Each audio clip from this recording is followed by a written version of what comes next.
से ऐसे टकराते जैसे घर के अंदर कोने में बैठकर बच्चे को शांत कराने लगी।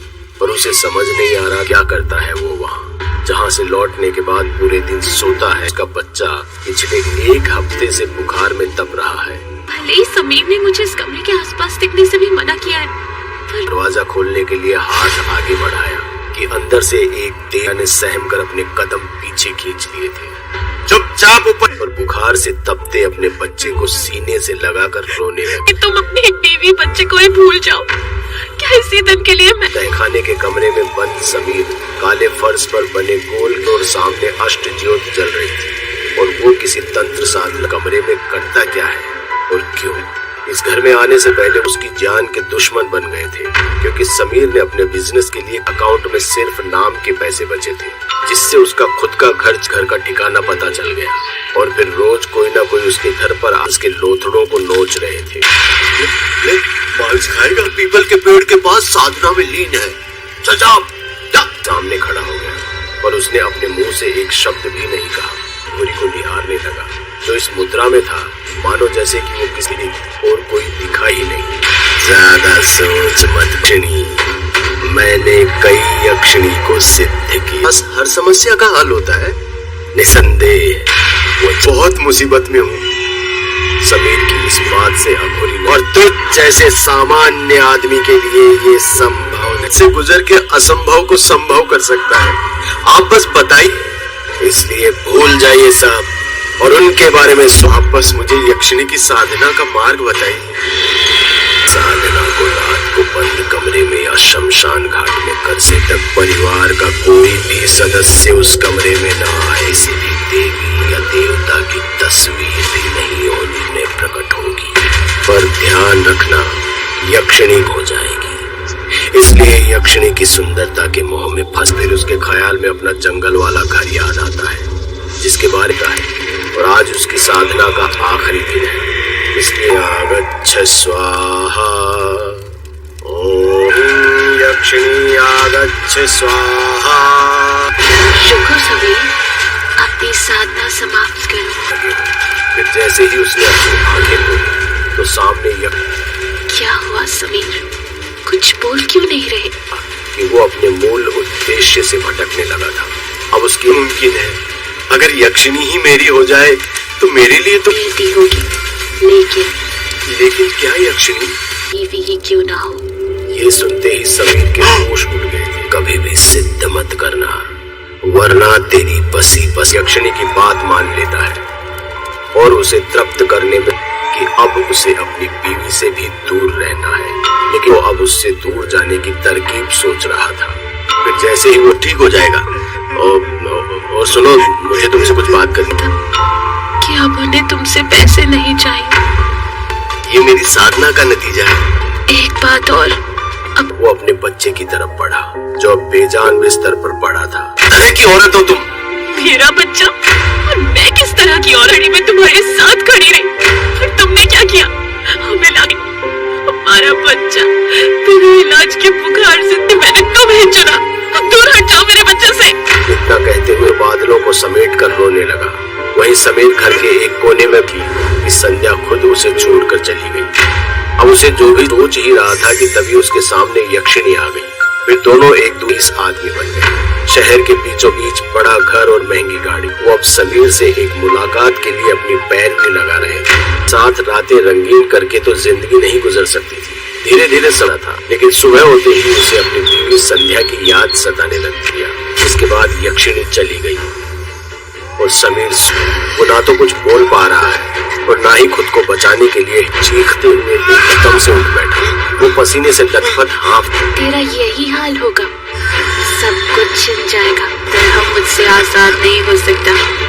अब मुझसे ही गया था कि अब वो अपनी जिंदगी के उस मुकाम पर जा पहुंचा है जिसके मतलब उसकी मौत तय है। लेकिन अब कुछ भी हो, इससे पहले वो संध्या की दहलीज पर पहुंच ही गया, जहां सफेद कपड़े पहने हुए वो अपने बच्चे के खोने का गम ज्यादा दिन तक झेल नहीं पाया। इसलिए वो वहां से भागकर शमशान चला गया और वहां अद्भुत में और फिर अंत में एक तेज धार वाले चाकू को लेकर अपनी नस काट ही। मेरा ये रूप, तो अब क्या हुआ?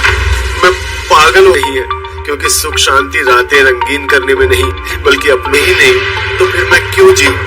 वही जा रहा हूँ जहाँ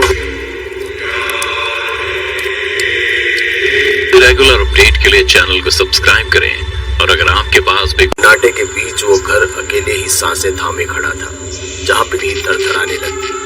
घर के अंदर से बच्चे के रोने की आवाज और कांच खिड़कियों से ऐसे टकराते जैसे घर के अंदर कोने में बैठकर बच्चे को शांत कराने लगी।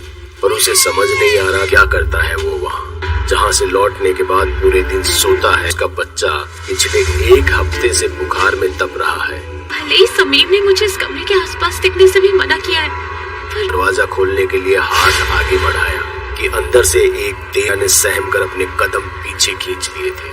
चुपचाप ऊपर। और बुखार से तपते अपने बच्चे को सीने से लगाकर रोने लगे। तुम अपने बीवी बच्चे को ही भूल जाओ। क्या इसी दिन के लिए मैं तहखाने के कमरे में बंद समीर काले फर्श पर बने गोल और सामने अष्ट ज्योत जल रही थी। और वो किसी तंत्र साधना कमरे में करता क्या है और क्यों? इस घर में आने से पहले उसकी जान के दुश्मन बन गए थे, क्योंकि समीर ने अपने बिजनेस के लिए अकाउंट में सिर्फ नाम के पैसे बचे थे, जिससे उसका खुद का खर्च, घर का ठिकाना पता चल गया। और फिर रोज कोई ना कोई उसके घर पर उसके लोथड़ों को नोच रहे थे। मांस खाएगा? पीपल के पेड़ के पास साधना में लीन है। सामने खड़ा हो गया और उसने अपने मुंह से एक शब्द भी नहीं कहा। गोरी को निहारने लगा, जो इस मुद्रा में था मानो जैसे कि वो किसी और कोई दिखा ही नहीं। ज्यादा सोच मत यक्षिणी, मैंने कई यक्षिणी को सिद्ध की। बस हर समस्या का हल होता है।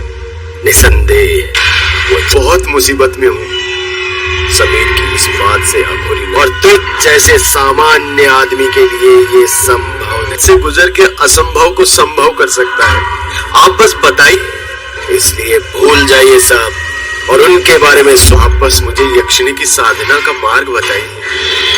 साधना को रात को बंद कमरे में या शमशान घाट में कर से तक परिवार का कोई भी सदस्य उस कमरे में न आए। किसी भी देवी या देवता की तस्वीर भी नहीं होने में प्रकट होगी। पर ध्यान रखना, यक्षिणी हो जाएगी। इसलिए यक्षिणी की सुंदरता के मोह में फंस फिर उसके ख्याल में अपना जंगल वाला घर याद आता है, जिसके बारे का है। और आज उसकी साधना का आखिरी दिन है। इसलिए आगच्छ स्वाहा, ओम यक्षिणी आगच्छ स्वाहा।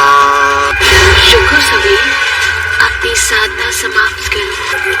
फिर जैसे ही उसने अपनी आंखें खोली तो सामने क्या हुआ समीर? कुछ बोल क्यों नहीं रहे? कि वो अपने मूल उद्देश्य से भटकने लगा था।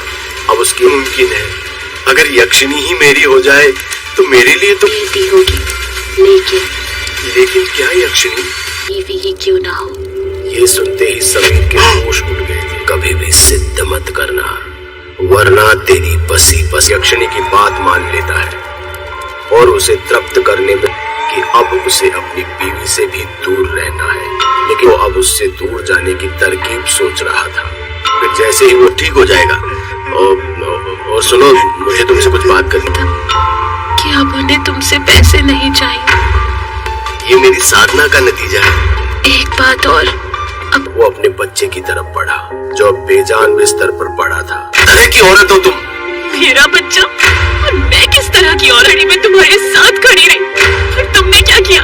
हमें लगे हमारा बच्चा तेरे इलाज के बुखार से मैंने तुम्हें चुना। अब दूर हट जाओ मेरे बच्चे से। इतना कहते हुए बादलों को समेट कर रोने लगा। वहीं समीर घर के एक कोने में थी कि संध्या खुद उसे छोड़कर चली गई। अब उसे जो भी सोच ही रहा था कि तभी उसके सामने यक्षिणी आ गई। फिर दोनों एक दूसरे आदमी बन गए। शहर के बीचों बीच बड़ा घर और महंगी गाड़ी। वो अब समीर से एक मुलाकात के लिए अपनी पैर भी लगा रहे थे। साथ रातें रंगीन करके तो जिंदगी नहीं गुजर सकती थी। धीरे धीरे सड़ा था, लेकिन सुबह होते ही उसे अपनी बीवी संध्या की याद सताने लग गया। इसके बाद यक्षिणी चली गई और समीर वो ना तो कुछ बोल पा रहा है और ना ही खुद को बचाने के लिए चीखते हुए एकदम से उठ बैठा। वो पसीने से लथपथ हाँफ। तेरा यही हाल होगा, सब कुछ छिन जाएगा। हम मुझसे आजाद नहीं हो सकता। अब मुझसे ही दिल गया था कि अब वो अपनी जिंदगी के उस मुकाम पर जा पहुंचा है जिसके मतलब उसकी मौत तय है। लेकिन अब कुछ भी हो, इससे पहले वो संध्या की दहलीज पर पहुंच ही गया, जहां सफेद कपड़े पहने हुए वो अपने बच्चे के खोने का गम ज्यादा दिन तक झेल नहीं पाया। इसलिए वो वहां से भागकर शमशान चला गया और वहां अद्भुत में और फिर अंत में एक तेज धार वाले चाकू को लेकर अपनी नस काट ही रहा। मेरा ये रूप तो अब क्या हुआ? मैं पागल हो गई है, क्योंकि सुख शांति रातें रंगीन करने में नहीं बल्कि अपने ही नहीं, तो फिर मैं क्यों जी? वही जा रहा हूँ जहाँ रेगुलर अपडेट के लिए चैनल को सब्सक्राइब करें और अगर आपके पास भी